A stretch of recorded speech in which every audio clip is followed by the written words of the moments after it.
Hello, everyone. Thank you for joining us for another episode of the Football Betting Podcast with me, Tom Pipkin, and my co host, Tom Walker. And we have yet again another big weekend of Football League and Premier League action to sink our teeth into.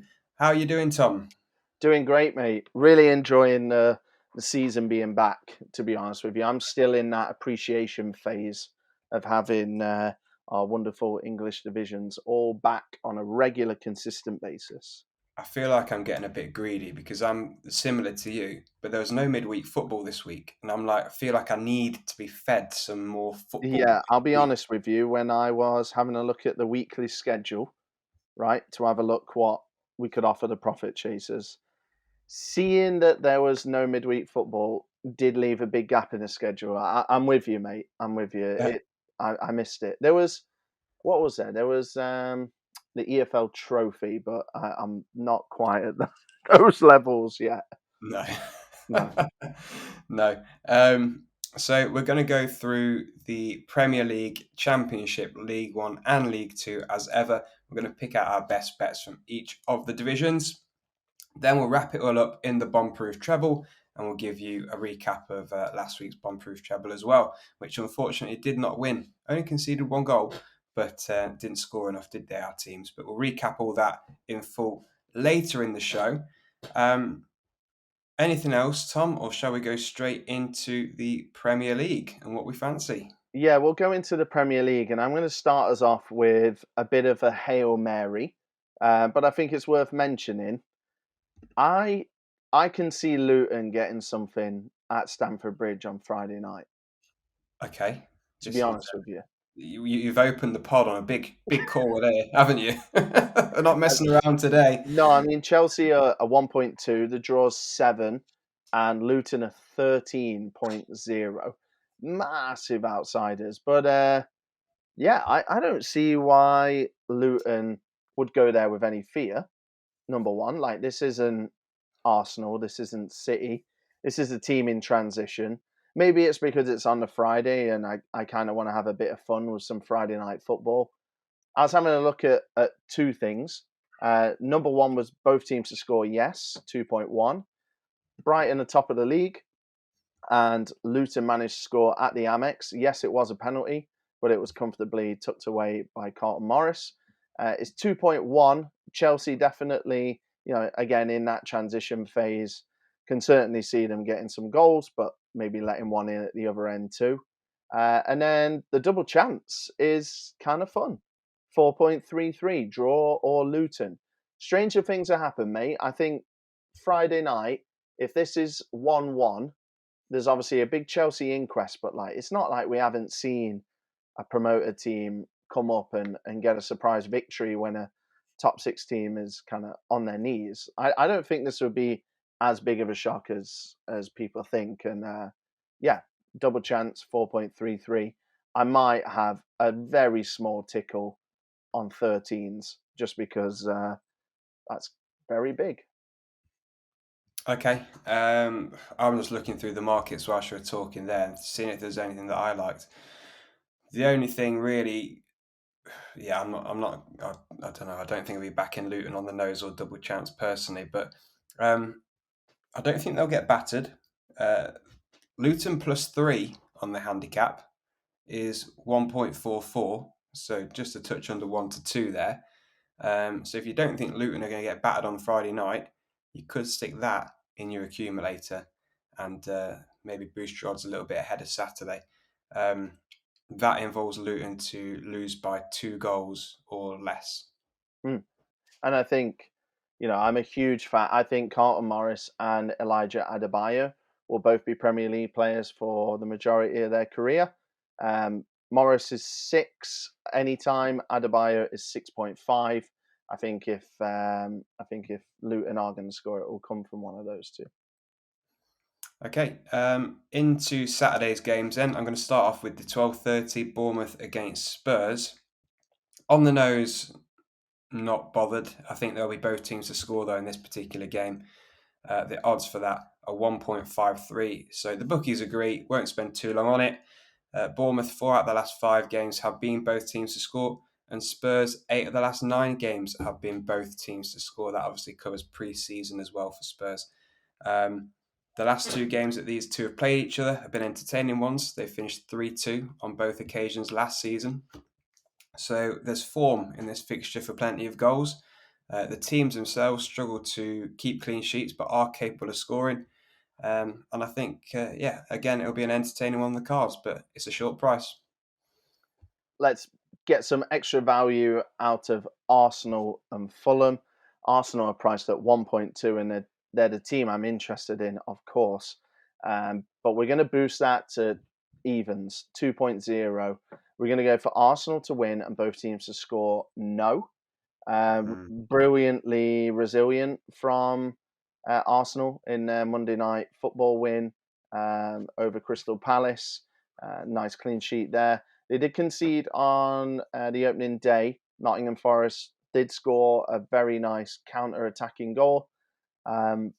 This is coupled with the fact that Fulham have only scored one in their opening 2 games, and that was away at Everton, and that is aging like milk because Everton are beyond bad at the moment. Bobby Reid with a lovely taking goal, I must say. But yeah, I think Arsenal will win this, and they'll win this comfortably to nil. Obviously, Fulham with no Mitro and a couple of other teething issues. I don't think they're anywhere near as strong as they are as they were, last year. So yeah, Arsenal to win, both teams to score no, even money. I like it. I was thinking, I wasn't going to talk about this game in particular this week, but I was just looking at the teams and the squads when I was doing my research, and I was thinking, now that Fulham have lost Mitrovic, looking at their squad, massively struggling for goals, aren't they? Yeah, Massively. oh yeah. I was looking at anyone and thinking they'd do well if anyone in that squad got 10. Never Mm. mind anymore. Yep, aligned. So, yeah, recruitment needed for Fulham in an attacking sense, I think, in the absence of Mitrovic. But what else we got? Everton Wolves, I think it's worth touching on. I'm going to take a punt at a bigger price for Wolves at 3.2. You've touched on Everton and their sorry start to the season. They got pretty badly beaten by Aston Villa last weekend, 4-0. Sean Dyche said he'd have subbed every single player if he could have done. He was fuming in his post-match interviews. And rightly so, they were terrible. They've lost Calvert-Lewin again to injury, so again, they're going to be struggling from an attacking outlet. And whilst Wolves, again, like Everton, have played to and lost to, and they also got put 4 past them by Brighton last weekend, I feel like I've seen more from Wolves under Gary O'Neill to make me think that their chances are better this season than Everton. And if they play like they did against Manchester United on opening day, they could certainly do better than their odds of 3.2 suggest here. Yeah, agreed. This game's going to be horrible, isn't it? It is, isn't it? Absolutely rubbish. All right, let's have a. I mean, there's a theme this week with my research, and that's outsiders. Nottingham Forest. They travel to Manchester United this weekend, and basically it's a very similar blueprint to my Luton tip, but with a bit more meat on the bones, and that's obviously reflected in the prices. So Forest are priced at 8.0 to go there and win. I'm not backing that, but I will be backing double chance for Forest, which is 3.4. Forest first half against Arsenal, sat in, barely got a kick. Yeah, basically just didn't really lay a finger on anybody. Second half, game state, of course, plays a part. They're 2-0 down, but they score that brilliant Awani goal. Awani has scored, what is it, Tom, in his last 6 games now? 6 consecutive in the Six Premier. consecutive games. So, definitely Forest got a chance with a goal scorer like that. I think they'll play on the break. I think Man United will have to come on to Forest. The crowd will demand that. And if Forest can hold firm, and they'll play their probably 5 at the back, their wing back tactics, and look to spring maybe Alanga against his former club, Johnson on the break, Awani on the break, Gibbs White. I can see Forest getting something here. It's a great time to play United. a little bit of unrest, even though they beat Wolves, as you said, Tom. They got absolutely played off the bloody park, didn't they? Mm. Um, so yeah, 3.4 for Forest on a double chance. Yeah, I really like the look of Forest to get something because I just don't see why they would go into this game kind of tails between legs or anything like that. Taylor Awani is 4.0 to score at any time for the Reds. That's nice. That's a nice price. I like that. Okay, moving into the next game for me then. Lots to talk about in the Prem this week, isn't there? Mm. From a betting perspective. Brighton against West Ham is the 5:30 kickoff on Saturday. This one for me looks like it should have goals in it. The bookies again agree 1.61 is the price for both teams to score, or alternatively, over 2.5 is 1.5. Um, both teams have scored in 9 of the last 10 games for both Brighton and West Ham. So these two teams involved in lots of both teams to score games at the start of the Premier League season, across pre-season, and that even I think it extends slightly into the back end of last season. Similarly with West Ham, 9 of the last 10 over 2.5, Brighton 5 of the last 7 over 2.5. So both teams struggling to keep clean sheets, but obviously have very capable attacking talents in their squads. I also didn't realise, which may be of interest to people, West Ham have got a shocking record against Brighton. They've not beaten them for 12 consecutive games. I didn't Wow. quite realise it was that bad. Mm. 5.25 then for West Ham on the nose. Bloody hell, that's big. Um, Tom, moving into Sunday, I mean, I had a look at every single market in the world to try and get with Man City away at Sheffield United, but I couldn't find a thing that was good value. I don't know about you. Uh, the only thing that I was kind of looking at is Man City halftime result 1.57, but again it's quite short. But Stinks. there should be a couple clear at halftime, I think. Yeah, they're 1.16 to get the win on the nose. It's not something I'm interested in. Unless you've got something for Burnley Villa, I'm going to skip to Newcastle Liverpool. No, go to Newcastle Liverpool, mate, and Yeah, round up the Premier League. awesome. So it's a 1.44 shout. So it's obviously not exactly lucrative, but I am going to be backing both teams to score.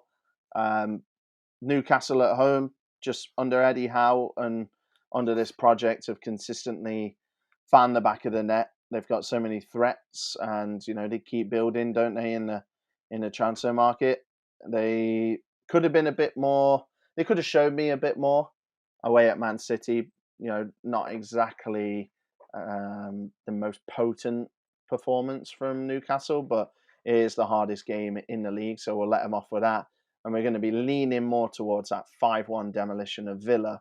Now, Liverpool won't play anywhere near as bad as Villa on that day, but I think that kind of level is definitely good for Newcastle to get a goal at least. Isak, his first kind of full, hopefully uninterrupted season with injury. I'm expecting him to get close to 20 league goals this season. And Liverpool, a 3-1 home win over Bournemouth. Great, but I'm actually going to lean into that Chelsea draw away from home. They were absolutely scintillating at times going forward, and that kind of Alexander. I mean, it's so top heavy, like Soboslai, Alexander Arnold, Jota, Diaz, Nunes, Salah. Like, it's absolutely mad. And then you put in, Robertson buccaneering down the left from fullback as well. It's actually that 1-1 draw that gives me more confidence that Liverpool will find the back of the net.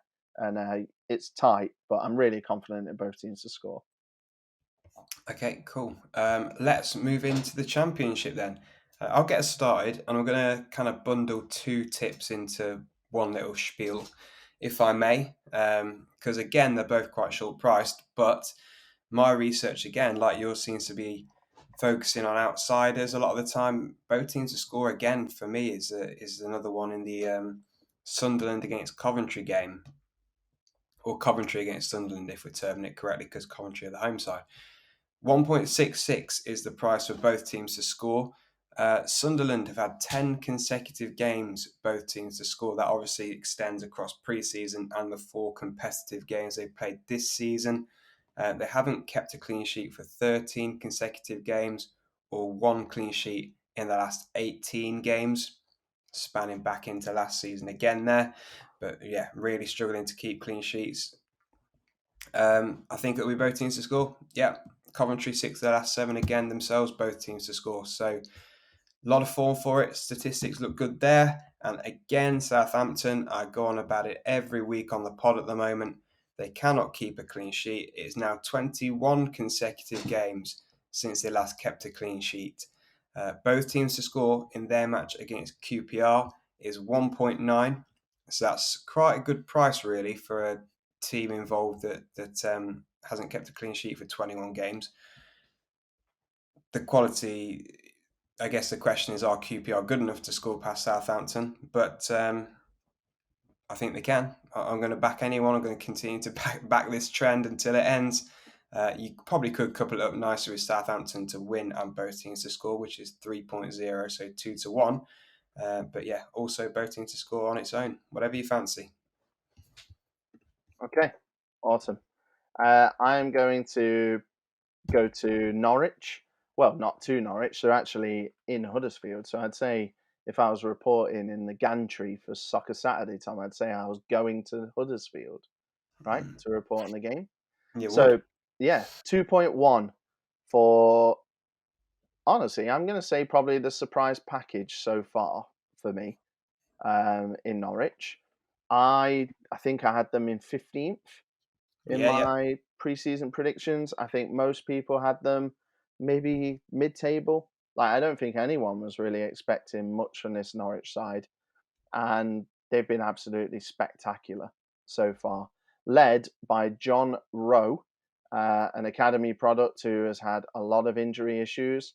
Not many people have even heard of him until this season, just because he's been so in the background.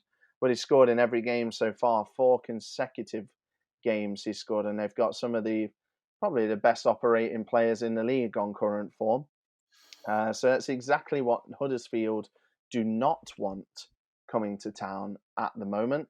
They haven't won in the last 4. They drew against Middlesbrough away, which, sure, that's a positive step, but Middlesbrough also kind of in that, kind of poor form category. And then before then, it was 3 consecutive defeats: Leicester, Middlesbrough again, and Plymouth. So a tough run of fixtures for Huddersfield, and they are basically going to be facing a similar challenge here with the Canaries, and I think they're quite well priced at 2.1. I think that might be if you don't back it, you might look back at 5 o'clock and kick yourself, to be honest. Yeah. It is a decent one at over evens, isn't it? I agree. What's gone on with Huddersfield though this season? Ended the season so well, didn't they? To escape relegation under Warnock. He's there again for this season, and nothing seems to be going right for Do them, you know really. what? Honestly, I think Neil Warnock is really good when his back is against the wall and you say, listen, nobody expects this. The odds are against you. You've got 15 games, 10 games, 12 games. Like, no one thinks you can do this. And then that's when he can pull off his magic. But I think when you've got like a blank slate and you've got a 46 game season and there isn't that like short kind of firefighter schedule, I think maybe his messaging might just not be as strong. I don't Mm. know. I'm not in the dressing room. I have no idea, but that's my theory from the outside looking in. He's good when he's got an impossible task to shoot for in a short space of time. Yeah, that's fair. Just one more for me in the Championship that I want to touch on, and that's Ipswich at home to Leeds. Ipswich priced at 2.25. Certainly not priced on form this game, is it? Because Ipswich would be a fair bit shorter otherwise, I think. Leeds, I'm still not convinced by. Winless in their 3 Championship games so far. draws against West Brom and Cardiff, and a loss to Birmingham away from home. Ipswich, on the other hand, continue to keep on winning. We spoke about it, didn't we, last week? You mentioned the winning run that they're on, or unbeaten run at least that they're on. 3 clean sheets in the last 3 games, 3 wins in the Championship from 3 games. They've taken to the league like a duck to water, and whilst they continue to keep on winning and keep on playing well and keep on churning out these results against good opposition, I'm going to keep on backing them. And at 2.25 against the Leeds side, still finding the feet at the level, it could be a good bet again at over evens. Yes, and speaking of another good bet over evens, Tom, I know you said you were done, but I want to squeeze in Stoke City. I think they're really well priced at 3.2 to go to the Den and play Millwall.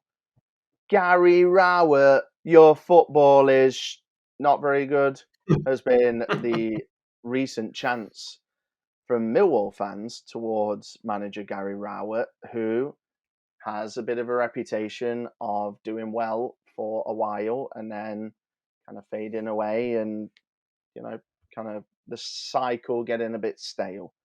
Maybe that's happening to Millwall right now. I think on opening day, before the season, I think I had them in 8th, something like that, threatening the playoffs again. Classic Millwall. They went away to Middlesbrough, won 1-0. Now, that result has not aged well because Middlesbrough haven't played that well. Then they lost 4-0 to Reading in the Cup. They lost 1-0 to Bristol City at home in the league in the last minute. And then they lost 3-1 against Norwich away. I just mentioned how well they're playing. And it feels like the wheels are kind of falling off a little bit for Rowett at Millwall. It's early days in the season, yes, but this is not how they would have expected to start. And Stoke, Tom, finally might have shed their skin. And that kind of rotting corpse of a club tag that they had, might actually be washing away now. Yeah. Yeah, they've won 3 of their 4 in all comps. So that's one defeat in the league, 2 wins in the league, and 1 in the cup. They've scored goals in nearly every single game. They've scored in 3 of the 4. They just didn't score away at Ipswich, and that's proven to be a tough place to go. I think the good vibes are back at Stoke, and I like their team. Like when I have a look at their team, Wesley from Villa up front, Vidigal looks super exciting. Hoover looks great at fullback. Daniel Johnson looks really good in midfield, and then they've got that kind of nice base that they've kind of come to be known for. But it's all completely different players, really.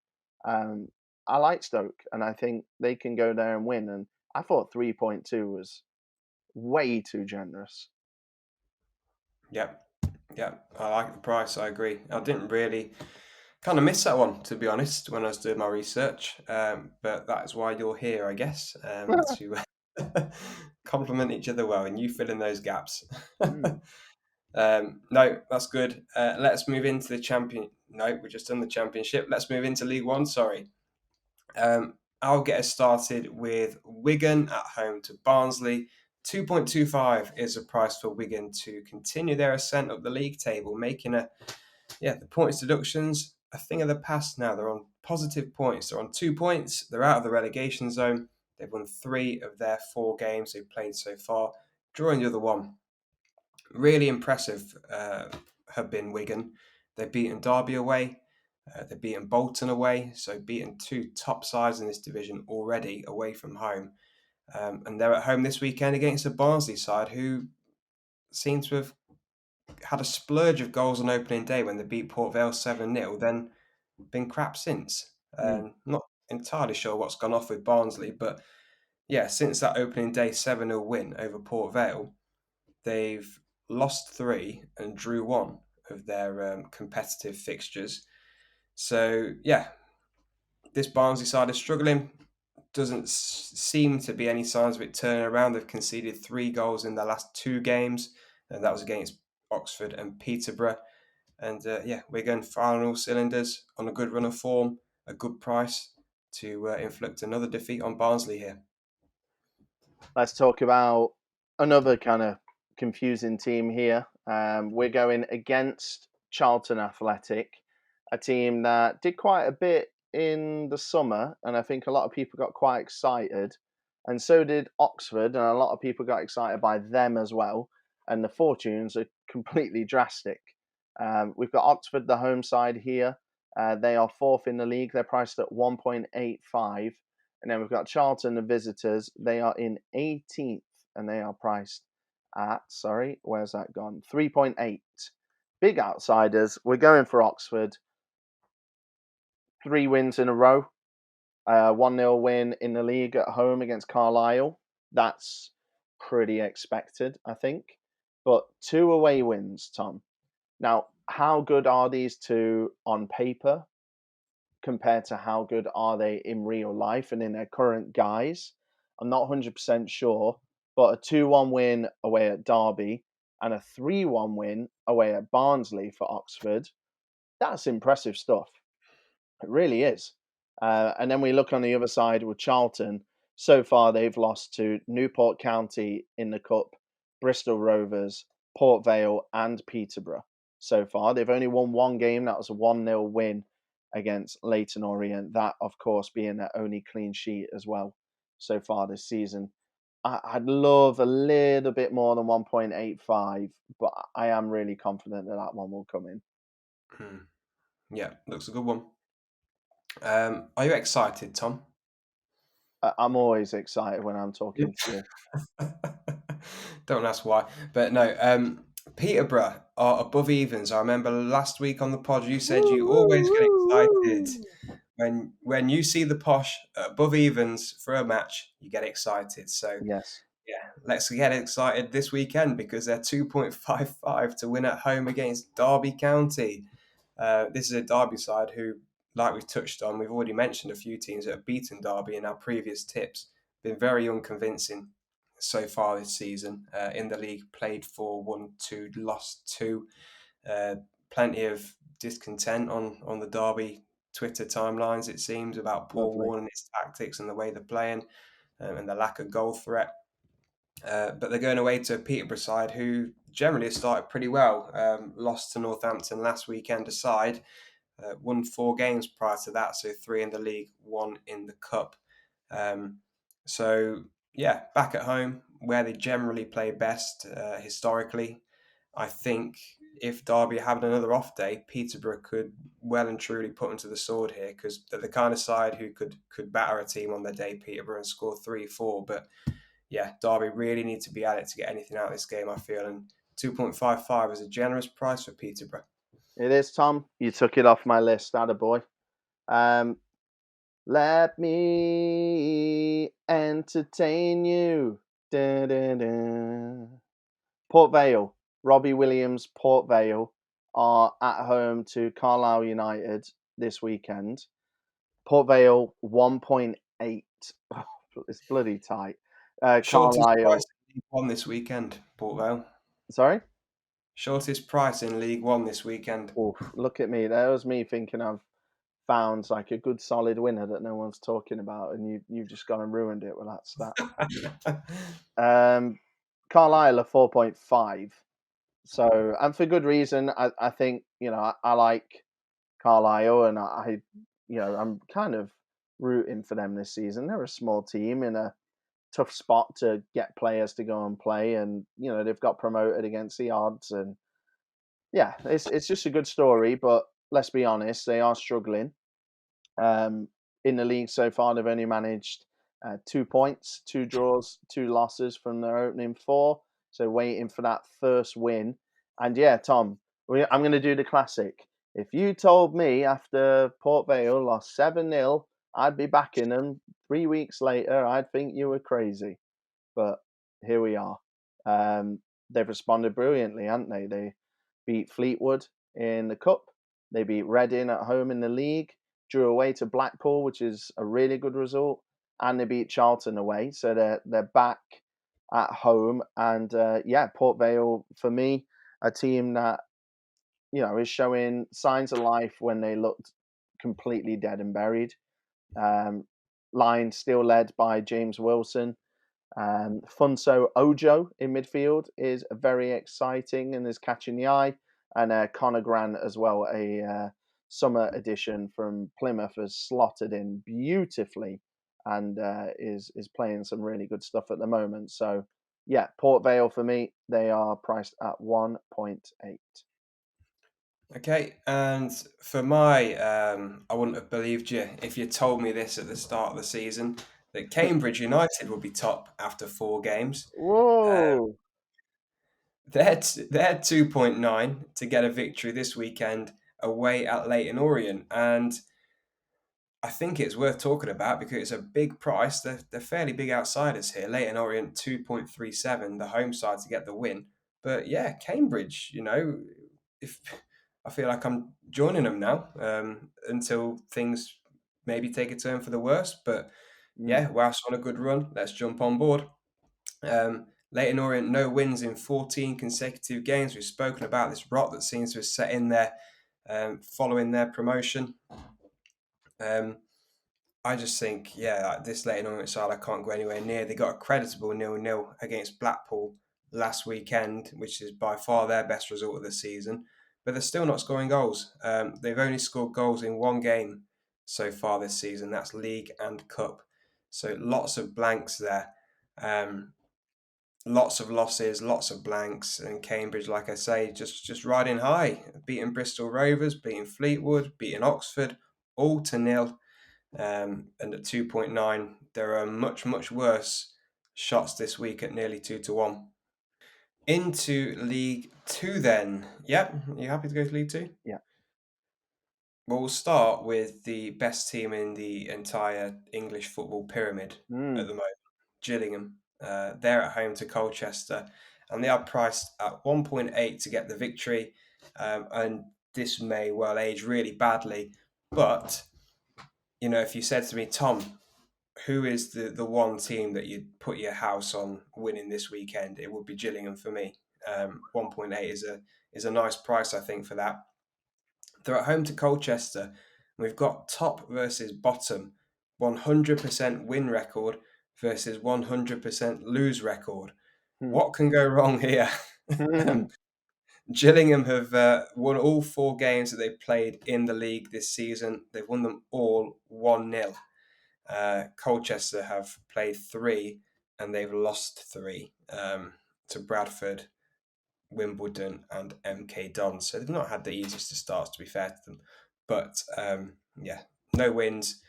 Gillingham, no goals conceded, 4 wins on the board, plus that EFL Cup win against Southampton. Gillingham to win to nil again is 2.62. Gillingham to record another 1-0 victory is 5.5. Bloody exciting, that, isn't it? Eh? It is. Up the Jills. Yes, I Love love it. it. Love to see it. To be honest with you, I know you're going to read a game out, Tom, that I also agree with, which leaves me honestly with only one other game that I like in League Two. To be honest with you, it's MK Dons. They're priced at 1.75. I wish it was more. Um, Basically, I watched the Wrexham MK Dons game live on opening day, and it's left an impression on me. MK Dons winning 5-3 on the day. I immediately went and backed Mo Isa and Jonathan Lecco to be the League Two top goal scorers because I was that excited about what I saw. Um, since then, it's been 50% good, 50% bad. Sometimes maybe good, sometimes maybe shit. So MK Dons lost against Wickham in the Carabao Cup. Then they responded with a home win against Tranmere. They responded to that with a 2-1 defeat away at Crawley. They responded to that with a 3-2 win away at Colchester. So, yeah, hard to put your finger on the pulse here with MK. But Doncaster, you can definitely put your finger on the pulse. They are second from bottom, and they are all at sea, really. They've been pretty dreadful for since the season started. They've yielded 1 point in the league. That was a draw against Mansfield at home, which is pretty creditable, but came up against Notts County last time out, a promotion favourite, a team deemed to be on the same level as MK Dons with similar aspirations, and lost 3-1. And by all accounts, and from the highlights I watched, it was an absolute cruise for Notts County. So yeah, 1.75, a little short, but I think we're going to be back in MK on Saturday. Okay, yeah, I agree with that one. Well, if you've got nothing else, here's a part where I take over the podcast then. Yeah, yeah, but please, 'Cause welcome to the Tom I've got a Pipkin few show. more on my list I like the look of. I'm excited. Um, I'm excited to tell you why I disagree. no, no, you won't. No, you won't. I'll convince you here. So we'll start off with the both teams to score in the game between Bradford and Crewe. Bradford yet to keep a clean sheet in their 5 competitive games they've played so far, so no clean sheets in the league and none in the cup either. Uh, Crewe, whenever they play, entertainment follows. Their 4 games in the league this season: 2-2, 2-2, 4-2, 2-2. If we just look back as well into last season, at the very back end of last season, Crewe's games, the last couple, 2-2, 3-2, 2-1. So they have this mad high scoring games at the back end of last season. It's carried through into the start of this season. And at 1.8 for both teams to score in this game between Bradford and Crewe. I like the look of that. Disagree? No, I was thinking, I was just listening to what you said. I think it's just a case of maybe you went a bit deeper on that one. So, no, I'm okay. And then the other both teams to score that I like is in the game between Barrow and Wrexham. That is 1.72. Basically, just based on the fact that Wrexham don't keep clean sheets, like I think I mentioned last week on the pod.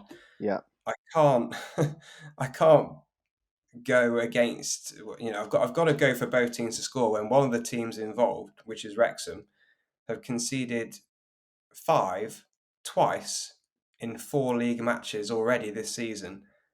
And then in between that, they conceded against Wimbledon and then conceded 2 to Walsall as well. So, look, they've played 4 games in the league. They've conceded 13 goals at an average of over 3 a game. And this Barrow side playing at home, who has started well, they're in 6th in the league, won 2, drawn 1, lost 1 from their 4 games, are more than capable of getting at least a goal against Wrexham. Yep. Agreed. Again, you went deeper than me on that one, and credit to you. And then the last thing, which Oh, is bloody hell. well, this is what you touched on earlier when you gave you a little bit before you mentioned MK Dons.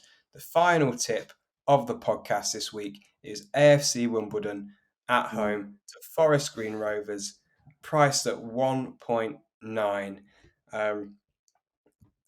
AFC Wimbledon, no losses in 10 consecutive games. That's obviously spanning pre-season as well. But they started the league season really well. 2 wins, 2 draws. They've only conceded 1 goal from those 4 games as well. They beat Sutton, they beat Colchester, they drew with Grimsby, drew with Wrexham, and they also knocked off Coventry in the EFL trophy as well. So a really good result there for them. So back at home this weekend against Forest Green, settled into life at League Two level really poorly. They've lost 3 of their 4 games, struggling to score goals. They've only scored 2 goals across those 4 games. Struggling with discipline as well. They've had a red card in the last 2 games, so need to sort that out. But yeah, Mm. tough times for Forest Green. Things are looking up for Wimbledon after a few seasons. Yeah, it's not been pretty, has it? Especially that Johnny Jackson transition went very unsmooth, very lumpy, I would say. Okay, cool. Are you finished the Tom Pipkin show? Yeah, the Tom Pipkin show is now Yeah. finished for another week. Let's recap last week's bomb-proof treble, shall we? And give everybody this week's treble. Yeah. Kind of funny that the show before the last one we bagged a 8.97 treble without any of our teams conceding. And then we followed that up with a 3.86 loser, uh, which maybe should have been the other way around in theory. But yeah, we had Blackpool and Pompey. Both of them drew 0-0. But we did have Leicester. They beat Cardiff 2-1. But yeah, not a great showing from Blackpool in particular. And I thought Pompey, that would be the toughest leg. So I'm not 100% surprised it let us down. But yeah, Blackpool in particular, I thought they'd be good for it. But anyway, we're only what is this, week 4 of the pod, so plenty of opportunities to turn it around and get back to that 8.97 height. Yeah, we're going to get close this weekend with the price of the treble that we're going for. We're going to go for Wigan in League One at home to Barnsley. Then in League Two, we're going to go for Gillingham at home to Colchester and AFC Wimbledon at home to Forest Green. So that treble pays 8.49. So very close to our treble we hit the other week. £10 on this one will pay you £84.90 back. Love it, absolutely love it. I was saying, Tom, to you whilst we were picking this, potentially a first ever treble for AFC Wimbledon. Yes, Potentially. yes. So welcome to the treble, Wimbledon. Don't let us down, otherwise we probably won't see you again for another 2 years. Correct. Okay, cool. So gamble responsibly, everybody. Please put your own research into the tips. If you're going to back the treble, that's great. We appreciate the faith, but just make sure you do your due diligence and make sure you don't gamble more than you can afford to lose. Make sure you stay in your lane. So let's move into fancy football then. We'll do a little bit of an update for the Premier League table. Where are you, Tom? Hmm. I'm doing okay, to be fair. 133rd. So I've got Ooh. the lovely green arrow. Yeah, nice. There's 330 teams in the league. Uh, I've got a green arrow, but I'm 242nd. Well, I just, progress is progress. it's true. I'm just crap at this, honestly. I just crap. Um, yeah, so we'll read out the top 10. So in reverse order, we've got Lawrence, Brett, David, Geckel, Stephen Kelly, Ari, Nugraha, Jordan Turner, Sean McCarthy, Kevin Taylor, Andrew Jones, Craig Harris, and Ross McCorquodale, I think. I think it's fair to say that Ross and Craig actually are joint top. I think it's fair to say. But Hopefully, Ross stays at the top for a number of weeks yet, so you can continue to struggle pronouncing his name. if you're listening, Ross, please send us a tweet at T_FB podcast with how to phonetically pronounce your name. That'd be great. But yeah, you can join the league. So if you have a team with the Fancy Premier League website, the official one, you can join our league and you'll join at your rightful spot. You're not going to be lumped at the bottom. And if you don't have a team, and you could probably overtake me, even though I've had 3 or 2 game weeks on you. So feel free to get involved. T_FB podcasts. I will send out the code if you get in touch with us via DM. And yeah, just in general, be great if we could get a follow on Twitter. Tom, I don't know if your phone was popping off this week, but I think we got about 50 followers in a week for some reason. Did we? Are Yeah. they good followers? Are they like Chinese porn bots again? No, no, no. The porn bot revolution. I was absolutely reveling in the porn bot revolution when we got about 100 followers in a week. But these seem like real people, which is great. Nice, nice. That's good to see. Good to see. Credit to your content that you're putting out, I'm sure. Uh, But yeah, please do follow us on Twitter, and also if you have enjoyed the pod, let people know about it. And also, if you've got time, leave us a rating or review wherever you listen to your podcast. That'll help us with all the algorithms and all that. And if you are listening to the pod and you want to sponsor us, we're all ears to that as well. So please do get in touch in terms of sponsorship too, if anyone out there has any interest in sponsoring the pod. Okay. Well, throbbing docket ahead of us, Tom. Very exciting times. It is indeed. I'm full of confidence for this weekend. I think it's going to be a profitable one Mm, for everybody. It's a good docket. It's a good docket. it is. Well, enjoy, guys, and we'll see you again same time next week.